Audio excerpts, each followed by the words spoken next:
Namaste everyone. How are you all?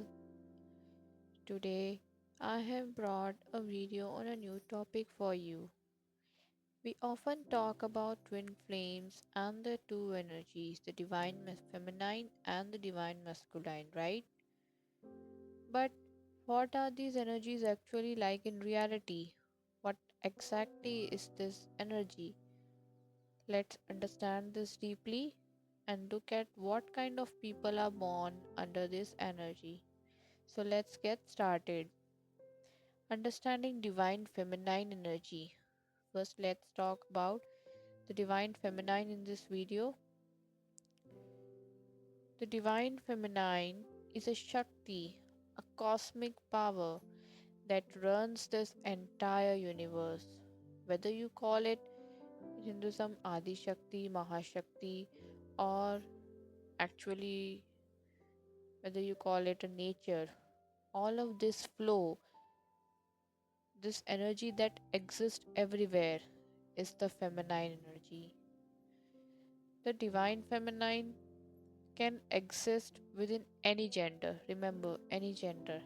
A complete soul contains both feminine and masculine energies when it takes birth. However, in the case of twin flames, they split into these two energies and incarnate separately. One takes birth in the form of feminine energy and the other in the form of masculine energy. Let me clarify this again. This is not about physical gender, this is about twin flame soul energy in the pair. One energy is feminine and the other is masculine.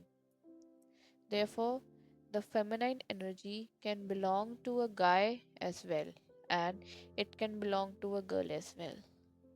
It is not fixed because this is a divine journey, a highly spiritual journey of the divine's will. So anything is possible. Okay, so let's focus about core characteristic and emotional traits of feminine. The divine feminine energy is very soft, very nurturing, very caring, emotional, very intuitive, and highly empathetic. She feels emotional things intensely. She feels emotions. She feels the divine deeply and is a believer in God from the very beginning. In few cases, many feminine energies starts to believe in divine after the transformation, but many believes since the start. So she possesses immense creativity, thinks from her heart, and is incredibly sensitive, often operating in a low vibration initially. She is completely selfless. She is typically born into a family surrounded by high karmic people who suppress her power within that toxic energy, ultimately pushing her to grow spiritually. Her true core power is rooted in a very giving energy from childhood. She tends to be what we call a people pleaser, yet the divine feminine also carries a very bubbly energy. She loves talking to everyone and staying happy. She is charming and naturally draws everyone's energy towards herself. She is like an inborn lie detector. It is incredibly easy for her to sense and feel other people's emotions. When she becomes overwhelmed by these intense emotions, she often gets trapped in emotional turmoil. She begins searching for emotional stability, and because of this vulnerable search, she faces a lot of betrayal and deception. She rarely finds the emotional fulfillment she craves, leaving her wandering from place to place, searching for love everywhere. The divine feminine initially lacks self-care boundaries. She is she is incredibly forgiving and stays completely consumed by taking care of others. This is exactly what she is meant to learn on this journey, how to stabilize her own emotions.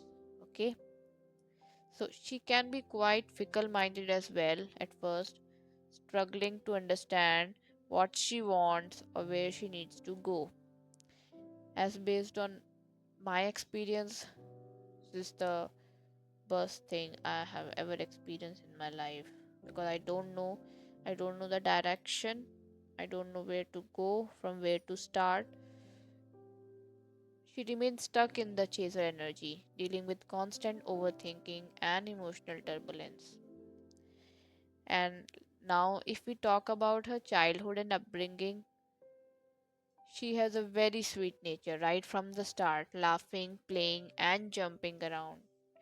She has a peaceful, calm demeanor and never wants to trouble anyone. Since childhood, she has a deep craving for love. She has an innate feeling that there is someone out there who is meant just for her, someone special, and that she has come to this earth for a purpose, for a mission, not for a normal life. She is highly creative from childhood, possessing artistic talents and natural gifts. Uh, in many cases, maybe not, but most of the girls possesses these artistic talents easily. She deeply believes in destiny and true love. Yeah, this is the most important sign. She holds very high expectations of people, feeling deep down that someone will surely love her. She is born romantic and a devoted lover who gives her 100%. However, she is usually raised in a toxic environment where love is nowhere to be found, not from parents, friends, or relatives. I would even say it's a very rare for a divine feminine to get a supportive family. There are almost always a deep-seated problems in her household, in her life.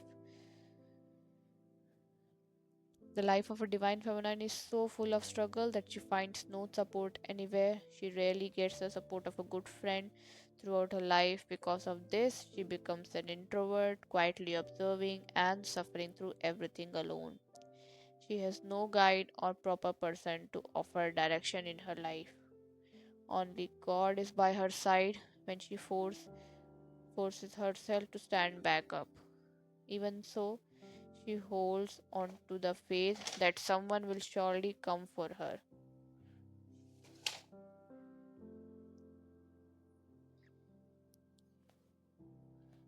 Finally, when she is completely broken after begging the divine, suffering intensely, and losing all hope, that is exactly when the divine sends the divine masculine into her life.